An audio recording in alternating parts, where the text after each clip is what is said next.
Hello, everyone. Let's talk about chapter 22 of No Man Knows My History. We're going to talk about John C. Bennett. You may hear my dog in the background. He's with me today. He's being cozy. So, the first paragraph starts with a huge coincidence that there are three people that happen to be named Bennett. One of them is a editor, one of them is a lawyer, and the third is a doctor. The third, John Cook Bennett, John C. Bennett, is the one that is the most important for today's discussion, as he is the center of this chapter. I've mentioned several, like maybe a dozen chapters or more ago in a commentary about a video by Vsauce about coincidences, and it's the same thing. That starts out by saying it's one of the odd coincidences of Mormon history that the three men most astutely judged the potentialities of the Mormon movement all bore the name Bennett. And it's exactly that. It's a coincidence. It's not something from God. It's not something from Satan. It's just a coincidence. And a coincidence is part of life, which is really fun. They're fun to talk about. They're fun to discover. And this one is fun itself. So, this chapter is in many ways the most exciting or dramatic, and in some other ways the most frustrating, because of the nature of John C. Bennett and the way that he left the church and the way that he decided to expose the problems in Nauvoo at this time makes it incredibly difficult to ascertain to what extent his claims are true and verifiable. You really can lose a lot of credibility with someone if they determine that the claims that you're making are not proven to be true. If they can prove that you're making claims that are false, then that can really hurt your credibility in the short term, in like a debate setting, or in the long term as well. If you have a track record of using faulty data to support dubious claims, or not citing sources, or the sources that you're citing are biased or are incomplete, etc., that can lead to problems in your rhetorical credibility. So the problem with this chapter, of course, is that John C. Bennett has so many interesting and fun, fun's the wrong word, but certainly juicy, dramatic gossip to spill about Nauvoo and the various indiscretions that he calls Joseph Smith and others out for. But we have to be really careful with it, because the apologists will jump down your throat. John C. Bennett is somewhat so you have to take everything in this chapter with like a grain of salt. Let's put it that way. But all that being said, the famous saying that I love so much: where there's smoke, there's a fire. There is billows of smoke coming out of Nauvoo with all sorts of moral indiscretions and gossip. And what does it say about Joseph Smith that even if none of the things John C. Bennett said about Joseph are true, and all of the things said against John C. Bennett are true, that he's a scoundrel and a philanderer and committing all these abortions and sleeping around the whole town, what does it say about Joseph Smith, that a man that Fawn Brodie reports as being in his nearest, most intimate confidence for a year and a half or more? What does it say about Joseph Smith that these men were that close? You can imagine how frustrating it is for these people like Sidney Rigdon, or these people that have been in the church for over a decade at this point, trying to court favors and get leadership and power and prestige. And then these people, it just seems to be the case that every time that the Mormons move to a new place, there's always somebody new that gets to be the prize, Joseph's best friend and right-hand associate. When they moved from New York to Kirtland, it's Sidney Rigdon, because Sidney Rigdon had an established Campbellite movement going, and so basically Joseph got dozens of free converts, and so Sidney Rigdon became the person. And for a time in Missouri, it was W. Phelps and the leadership down there. And then when they moved to Nauvoo, John C. Bennett becomes one of these people, Brigham Young, etc.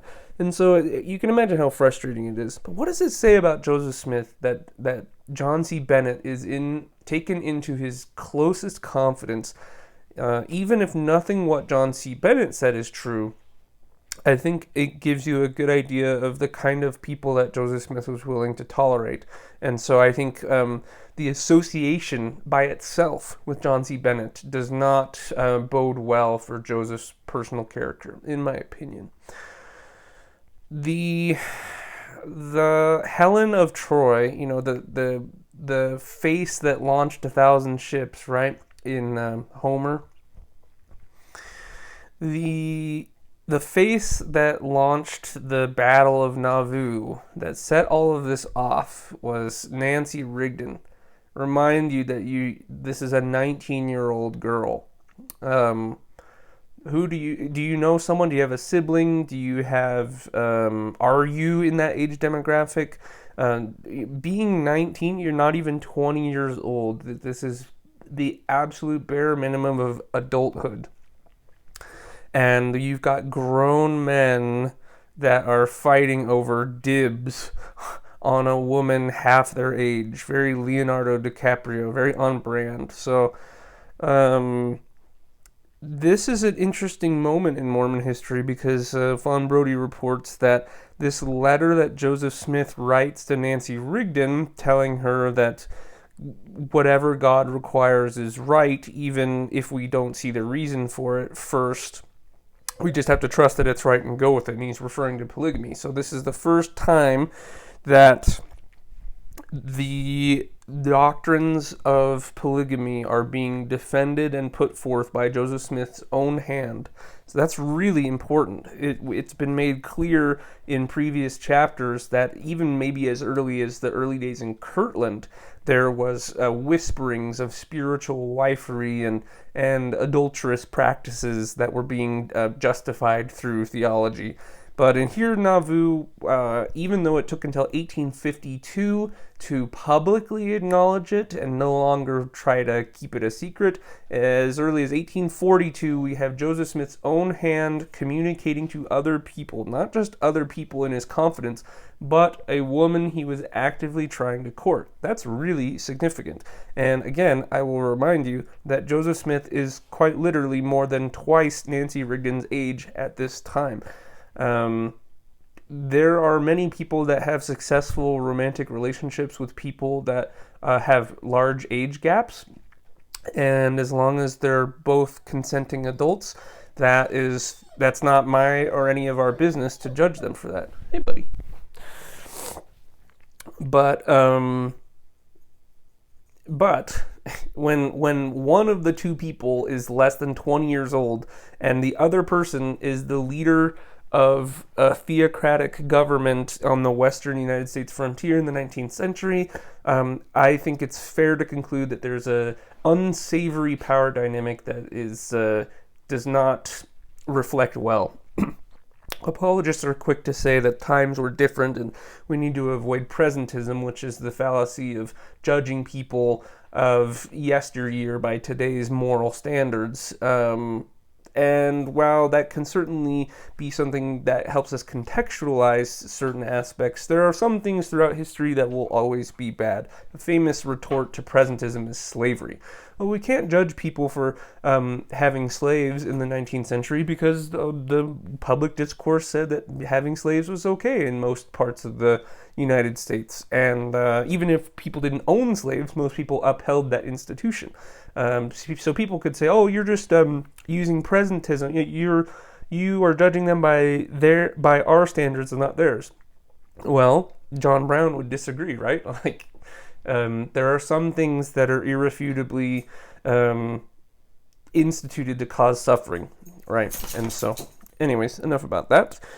Wouldn't it be so interesting to be in the room where it happens, to see these sort of meetings where Joseph Smith these affidavits are being signed and these letters are being written and these people are going before the the city council and all these accusations of polygamy.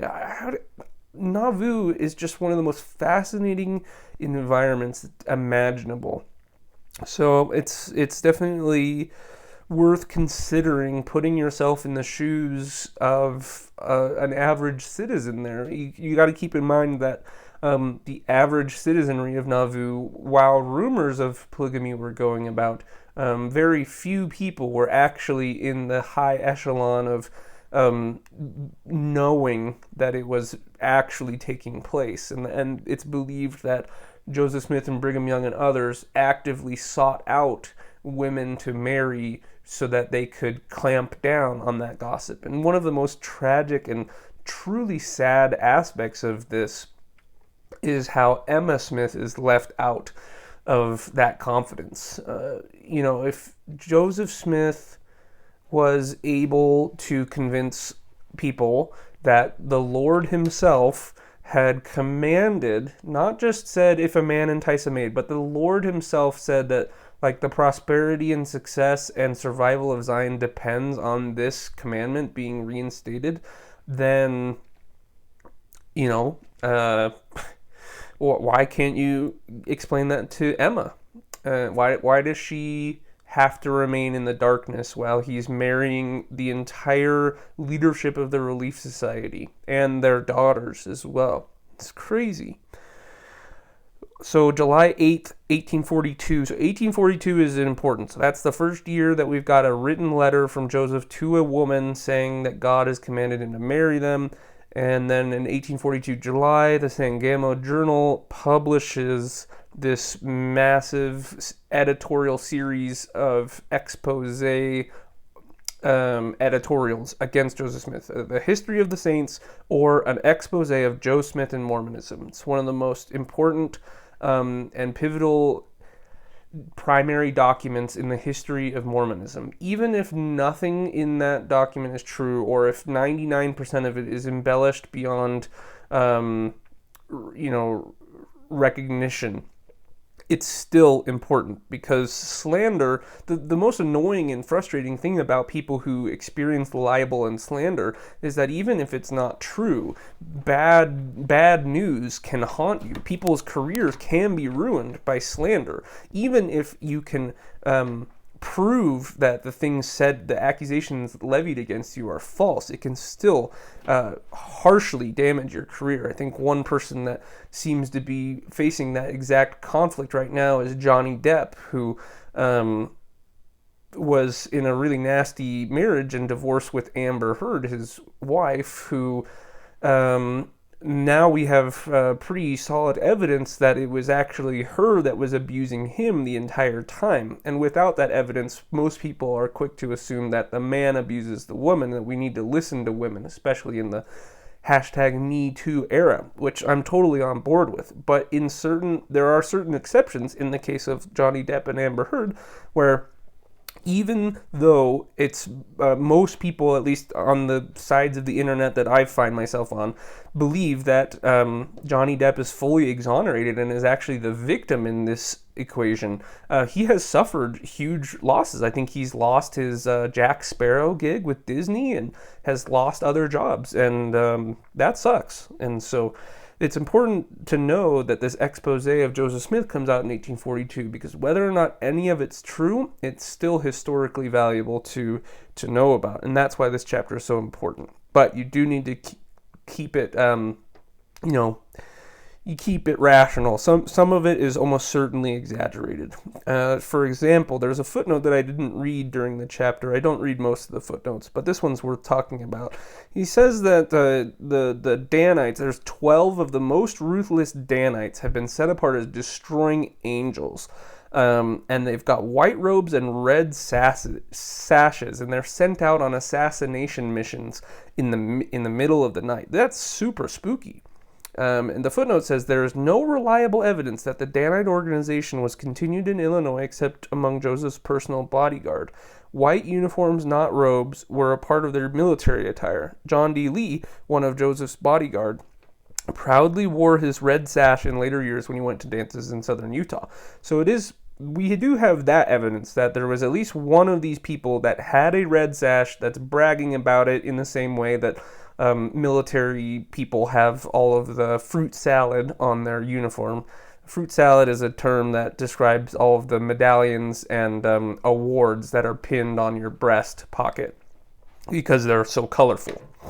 The other footnote right next to that is that he talks about these three classes of the women: the Cyprian saints, the chambered sisters of the green veil, or the cloistered sisters, saints of the black veil. And the footnote makes it clear that this is completely almost the only primary document evidence we have of this is from Bennett. So this could be another example of maybe there's some truth, maybe there's some smoke, so there's a fire, but we don't have any other corroborating evidence. So that's really important to consider. I love how awesome is Sarah Pratt. This is the wife of Orson Pratt, who's on a mission in England across the world. Remember, there's no planes, so being in England in the 19th century and being that far away is pretty significant when the only communication is through letters. So Joseph does the whole shtick. Sister Pratt, the Lord has given you me as one of my spiritual wives, etc. And I love her response. I don't care about the blessings of Jacob, and I don't believe in any such revelations. Neither will I consent. And then Joseph says, if you tell her, I will ruin your reputation. Remember that. And I think I did read this footnote, but it's worth mentioning again. Basically, we have contradictory evidence, so I wouldn't be super keen to use this evidence forthright, but it's worth mentioning that this story of the advance on Sarah Pratt and her rejection of Joseph Smith. In one interview she gave, she said that Joseph never did anything that she found unsavory, and then in another interview, it's contradictory in saying that she quoted as saying that Joseph made a dastardly attempt on her. So who do we trust when it's the same person with contradictory evidence? I think we just have to take it as part of the holistic whole to realize that these sort of propositions were happening from Joseph Smith, Brigham Young, and other people hitting up women, often several years, if not dozens of years their junior, which is so crazy to think about, and propositioning them for marriage. We also get Sarah Pratt, the same woman, confirming Bennett's story about Joseph Smith and his story about the Book of Mormon, where he originally he fabricated the plates and was going to sell exhibition of the plates at 25 cents per site. You'll remember in the official history of the church that Joseph was commanded by the angel Moroni that any attempt to profit off of the Book of Mormon would lead to his loss of ability as a prophet and seer. But I think he included that as a way to sort of shield accusations against him, because we have John C. Bennett and at least one person corroborating that this story of him being excited says he calculated upon making considerable money from this trick. So I think John C. Bennett, the most contemporary person I could compare him to, I think, is Perez Hilton. If you know who that is, I think they are a journalist for TMZ. Journalist is, that's extremely questionable use of the term journalist, but they post these outlandish claims. The paparazzi go to the celebrities and, oh, did you see who Jennifer Lopez is with this week? Or Jennifer Aniston, is she back with Brad Pitt? That sort of stuff. I think John C. Bennett is somewhat of a Perez Hilton character. Kind of thrives off of the drama and loves maybe telling a kernel of truth, but exaggerating it beyond recognition, etc., etc. Fawn Brodie says, and I agree, to any discerning reader, Bennett revealed himself in his own book to be a base and ignoble opportunist. So you got to remember that. This is not a super trustworthy person. While there may be things that are true, you can't trust it all. And it says that regardless, and I touched on this earlier, there was no return to routine in Nauvoo. Bennett had opened Pandora's box. That is so true.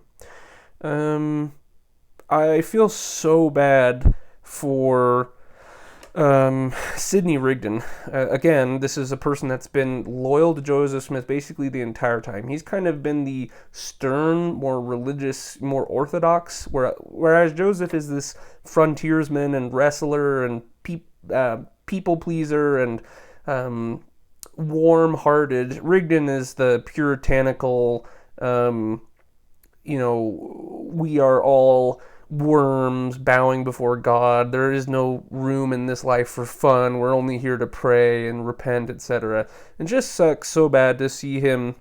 He's getting absolutely brought to his knees about his daughter Nancy having been propositioned by Joseph. He just can't believe that this prophet that he's revered for the greater part of a decade now, more than a decade, would do this to him, his family, and would just betray so what he believed was the core tenets of the original Mormonism that resonated with him so long ago. And it's so difficult to see that his other daughter Eliza has this experience rising from bed and rebuking Nancy, perhaps as a form of jealousy against Nancy, since she was the one that was going to marry Joseph Smith. And then I guess he decides at the end of the day that he's not going to turn against Joseph Smith and that his testimony is renewed. I think there's a lot of the sunk cost fallacy occurring with him. And it's really sad to see. The sunk cost fallacy refers to the conception of sticking with an institution or sticking with the decision you've made because you've already invested so much of your time, energy, and resources into it. So you have this idea in your head that if you give up, then it'll be such a waste of those resources, when in reality, giving up is probably the smartest thing you could do because it will keep you from wasting more of those resources. But Sidney Rigdon seems to be, and so many other people, I think so many people have a falling out with the Mormon church and all of their religious experiences, Mormon or not, and come to realize they stay in the church because they are in high church leadership. They're a bishop or stake president. They've got a wife and kids. They've got children on missions. I've looked at my demographics for those who listen to this channel and these videos, and most of you are adults that have children that are probably my age. I'm in my mid-20s. Most of you listening now are, according to YouTube demographics, analytics, are between the age 40 and 60.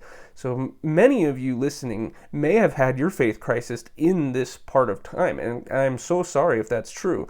I feel so grateful that I had my wake-up call and decided to leave Mormonism in my early mid-20s, because I feel like I still have so much life left to live on my own terms. But for those of you who did not make that decision to leave, or are considering making that decision to leave now, I'm sure the same feelings that Sidney Rigdon were feeling will be very relatable to you as you consider the decades of service and worship you've given to the Mormon church. And that's not to be discounted, but it's worth considering if you should give that all up, or if you are willing to continue pumping resources into that relationship with the church and with God.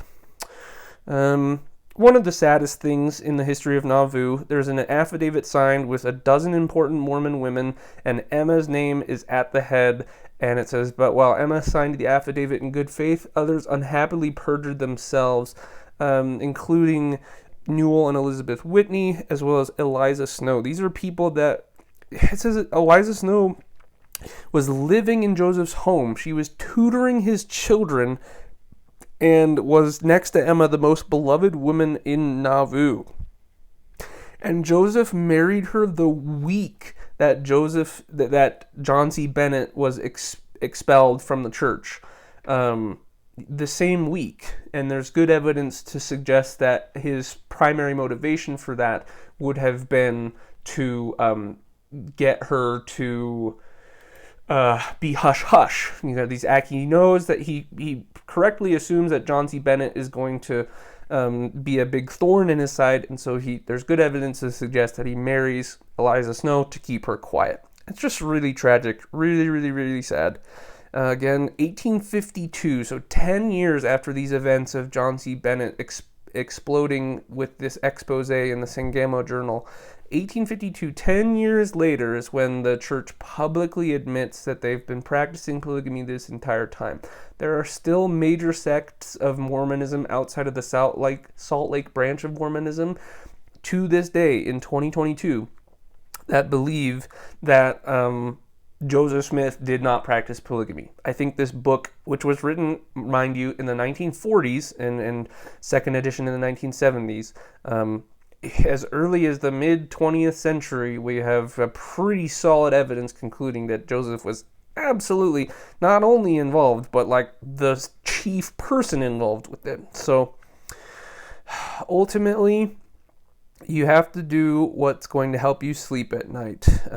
Fawn Brodie says that when the brethren attacked spiritual wifery in their denial of polygamy, it was with the mental reservation that the patriarchal order of marriage or celestial order of plurality of wives was immeasurably different. That is a huge mental gymnastic. It still takes place. It's the primary apologetic that you'll hear, one of the primary apologetics you'll hear defending the institution of polygamy. Again, they'll use the presentism argument, and they'll also use the argument that polygamy was a precursor to our modern conception of polyamory, which I've already debunked at least for my opinion, I've debunked it. You can come to your own conclusion of whether I was successful at that. But yeah, they'll say that the marriage as we know it, where you get married and then you have sex and have children, is different than this celestial order, these people being sealed to each other. And the people will say, well, there were men sealed to other men, which is true. Which they did do that as sort of like a fraternal, you know how fraternities have close bonds and things like that. So they'll use all of these different apologetics. At the end of the day, the system of polygamy that was practiced in Nauvoo was deeply troubling, to say the least. It was a system that abused, objectified, marginalized, and dominated women and their lives, the lives of their children. Again, many of these women were poor, destitute, and had no other option but to take up with a husband and have many sister wives, because it was the only way that the church was going to support them, and they had nowhere else to turn. It's a really tragic episode in Mormon history, and it's only, sadly, this moment in Nauvoo is really only the beginning, because the next 60, 75, 80, even maybe 100 years of Mormonism is dominated by the quest to elongate, hide from the United States government, and eventually get rid of the doctrine of polygamy. But as I've already stated, the doctrine of polygamy, which is laid out in Doctrine and Covenants section 132, is still in canonized public scripture. It is still taught as part of seminary and institute, Sunday school, ecclesiastical learning.